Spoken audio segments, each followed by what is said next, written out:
Bueno, entonces primero me disculpan por la voz, ando enfermo, la verdad, ando con una resfriado más que todo. La verdad que estaba bien, pero como sentía calor de repente y cuando entré aquí estaba helado, entonces me empecé a estornudar como loco y pues por eso ya me medio resfriado, pero bueno, no me impide recordar esto y poder enseñar esto, así que el método que vamos a ver ahora es el método de área momento. Entonces primero les tengo que explicar de dónde viene este método, o sea, cuál es el desarrollo del método, de qué se trata. Eh, Seguimos siempre viendo la parte de deflexiones en viga, o sea, estamos estudiando deflexiones. Y el método de área momento es para calcular deflexiones. Y cuando digo deflexiones también me refiero a rotaciones. Y entiéndanse que rotaciones y pendientes es lo mismo. Cuando hable de pendiente o de rotación, lo puedo ocupar de manera intercambiable los términos, pero pendiente y rotación. Y son completamente lo mismo porque como la viga sufre deflexiones bastante pequeñas, entonces obviamente las rotaciones son bastante pequeñas. Y cuando es bastante pequeño la pendiente y la rotación, o sea, un ángulo y una pendiente, cuando el ángulo es extremadamente pequeño, son exactamente lo mismo. Quiero que quede claro de eso. Cuando hablo de rotación y de pendiente, hablo de lo mismo. Deflexión sí es deflexión, es el desplazamiento vertical en un punto a lo largo de la viga. Se hace la deflexión en un punto. Ahora, la curva elástica es la ecuación completa de la deflexión, digamos, esa es la ecuación de la curva elástica de una viga. Solo para que tengan esos puntos claros antes de iniciar, que eso lo vimos en la clase anterior. Ahora, entonces, para discutir este método vamos a recordar el ejemplo 1 que desarrollamos en la clase anterior por el método de doble integración.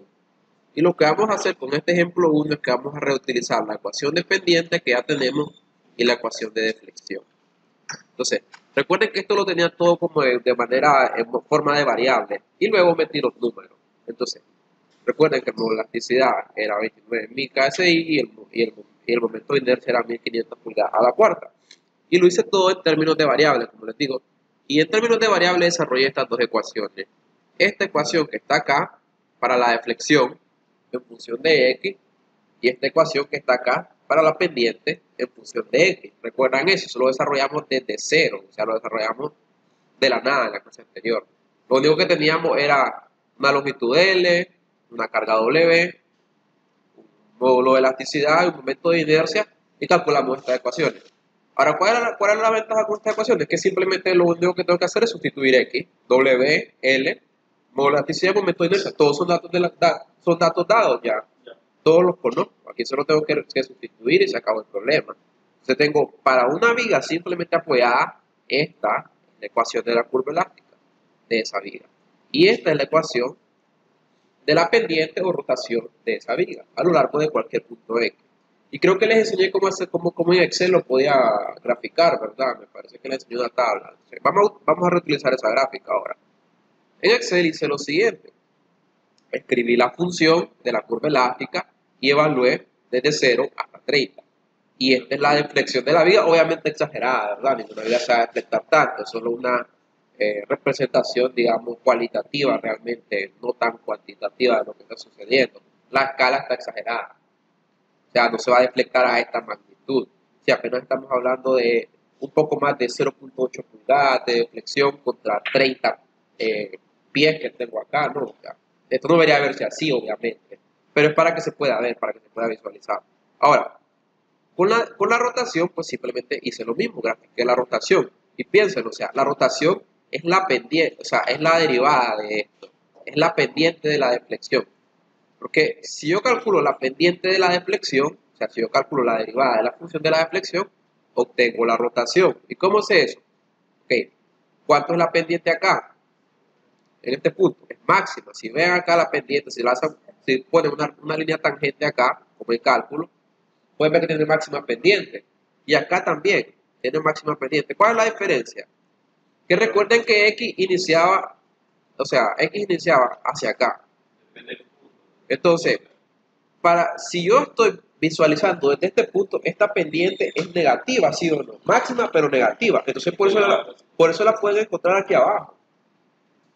Cuando llego al centro de la viga, acá, bueno, si puedo dibujar esto como una línea tangente, va a estar un poco difícil, pero bueno, aquí ¿Cuánto es la pendiente ahí? Al centro.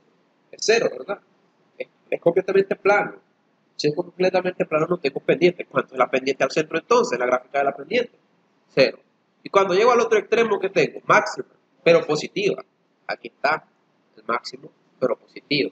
Entonces pueden ver la relación entre esta gráfica y esta gráfica. Una es la pendiente de la otra. ¿Está claro de esto? ¿Recuerdan eso? Eso lo hicimos la otra vez. Pero ahora se lo estoy dejando más claro. ¿Por qué? Porque ahora voy a utilizar la rotación, que es lo mismo que la pendiente. Voy a utilizar esta rotación con este método de área momento.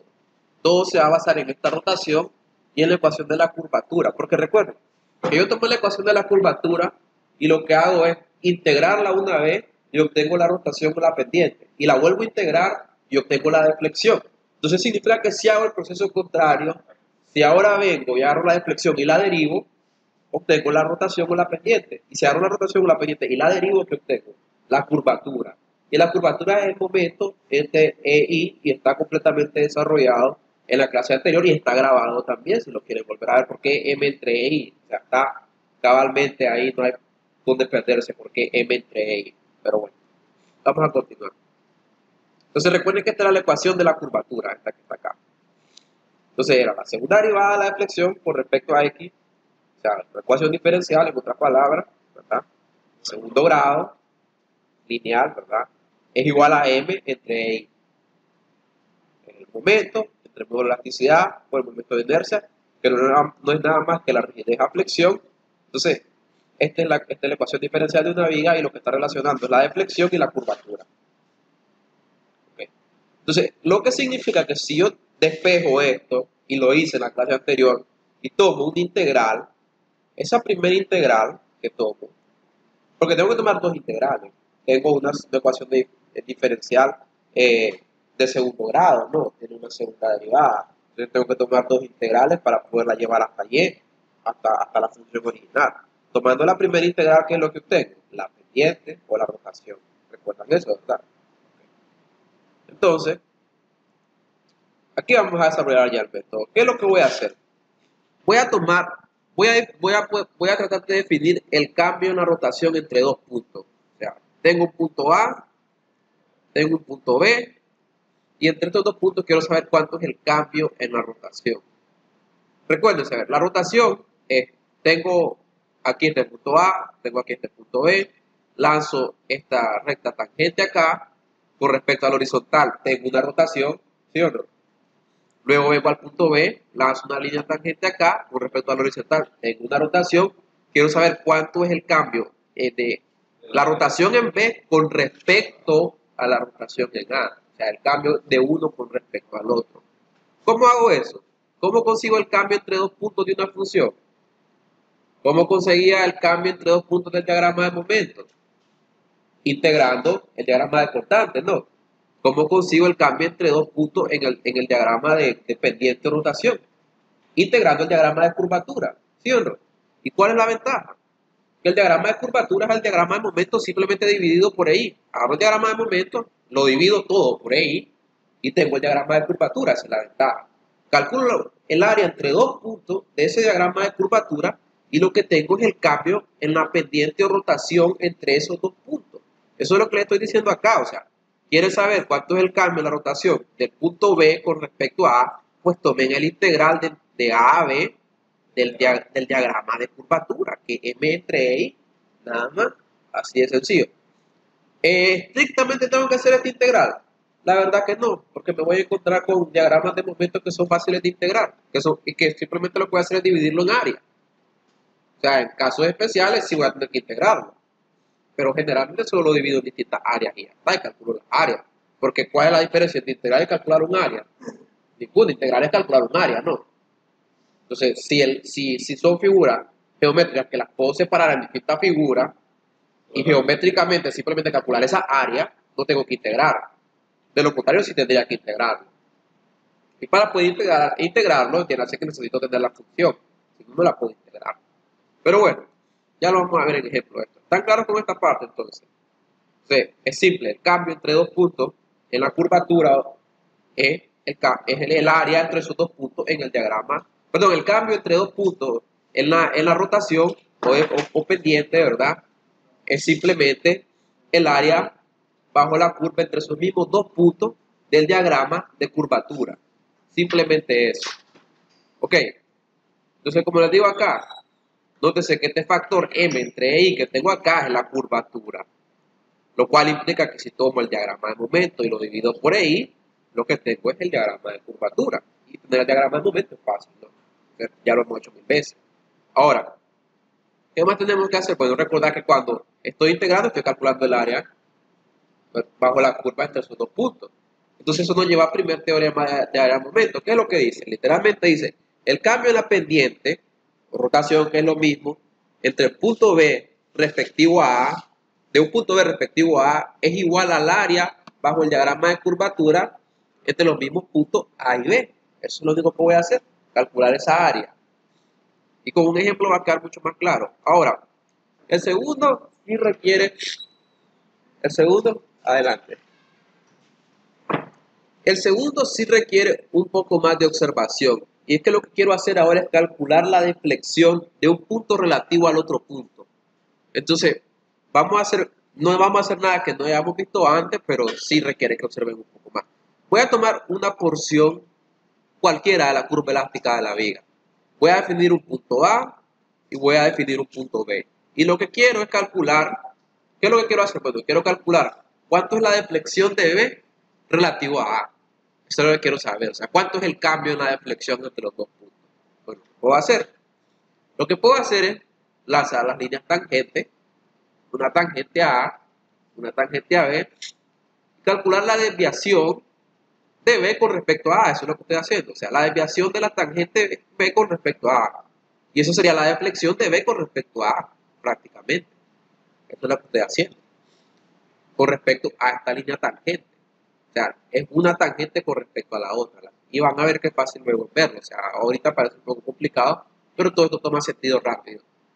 Ok, entonces lo primero que voy a hacer para poder hacer esto es definir un punto 1.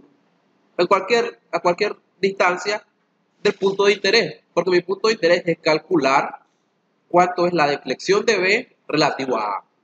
Entonces, entre B y ese punto 1 va a haber una distancia XP. Luego tomo un punto 2, lo separo un poco.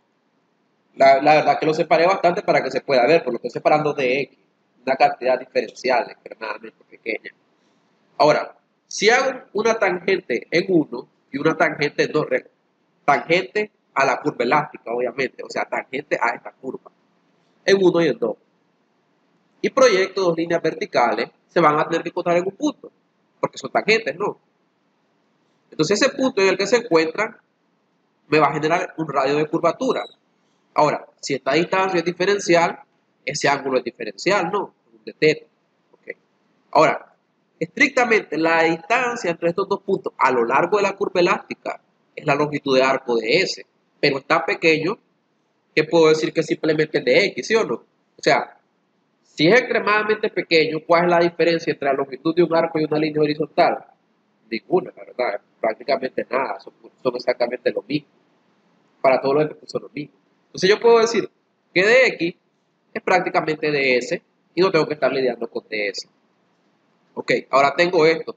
Y ahora que tengo esto, ¿qué lo puedo hacer? Proyectar, ya sé que esto es ds, ¿verdad? Pero sé que es dx de una sola vez. Voy a proyectar esta tangente A y esta tangente B. Y por geometría, si esto, recuerden, toda esta distancia era delta B con respecto a A, esto tiene que ser un diferencial de eso, ¿no? Pequeño. Por geometría que sé que si esto es de θ, este ángulo también es de θ. Esto significa que esto que es realmente, que es lo mismo que de x, ¿no? Si esto es de θ, esto es de θ, esto debería ser prácticamente, o sea, similar, más o menos, de x, ¿sí o no? Porque los ángulos son los mismos. ¿Okay? Entonces, ahora que sé eso, ¿qué es lo único que tengo que hacer? ¿Cómo puedo encontrar esta desviación? Pues integrando entre A y B todos estos dx que tengo acá. Porque integrar todos estos dx entre A y B es lo mismo que integrarlo entre este punto y este punto. Porque esto es prácticamente esto. Y empiezo a integrar de acá a acá, estoy consiguiendo esto. Porque voy a repetir este proceso. O sea, lo empiezo acá, lo proyecto Luego continúo un poco más hacia acá, los proyectos, continúo un poco más hacia acá, los proyectos y a la larga voy a tener lo mismo. Voy a hacerlo tantas veces y voy a tener lo mismo. Voy a tener esa desviación, que es lo que ando buscando. Entonces, matemáticamente, ¿cómo lo hago? Bueno, puedo definir dx. ¿Cómo defino dx? Bueno, por ángulos pequeños, por teoría de ángulos pequeños, es ρ por el ángulo, ¿sí o no? Ok, y esto lo hicimos en la clase anterior. Significa que d teta de x es 1 entre ρ, si hago esa relación. Y 1 entre ρ definimos en la clase anterior que era m entre i, es la curvatura. Ok, ahora si quiero saber cuánto es la diferencial de delta BA, ¿a qué va a ser igual? Bueno, va a ser igual a qué? Pues simplemente, ¿cuál sería su radio de curvatura en este caso? XB, porque empieza aquí, ¿sí o no? ¿Multiplicado por cuánto? Por d teta. Pero yo sé cuánto es de teta, porque si agarro este de x y lo paso a este lado a multiplicar, ¿qué es lo que tengo? De teta. M entre i, la curvatura multiplicada por dx. Entonces lo sustituyo acá. ¿Está claro? ¿Y qué hago? Bueno, integrar entre a y b. xb por la curvatura y tiene que llevar un diferencial de x. Esta es la deflexión o la desviación de b relativo a a. Entonces, eso me lleva al segundo teorema de área-momento. ¿Qué es lo que dice el segundo teorema de área-momento? El desplazamiento vertical del punto B con respecto a la línea tangente trazada en A es igual al primer momento de área bajo el diagrama de curvatura. ¿Por qué? Porque, a ver, esto es un área, ¿sí o no? Y esto, XB, es una distancia. Y eso es un momento de área. Un centroide por un área. Es un centroide por un área lo que estoy haciendo. Entonces, eso es un momento de área. Entonces, lo que voy a hacer es calcular un centroide multiplicado por un área, eso es un momento de área, ese es el primer momento de área. Y lo vamos a hacer ya con unos ejercicios para que quede claro a qué me refiero, pero esto sea bastante sencillo. Lo único que voy a hacer es calcular el momento de área entre esos dos puntos A y B, y eso me va a decir cuánto es el desplazamiento vertical del punto B con respecto a la línea tangente trazada en A. Eso es lo que esto es lo que me está indicando, y este es el segundo teorema de área-momento, y ya lo vamos a ver.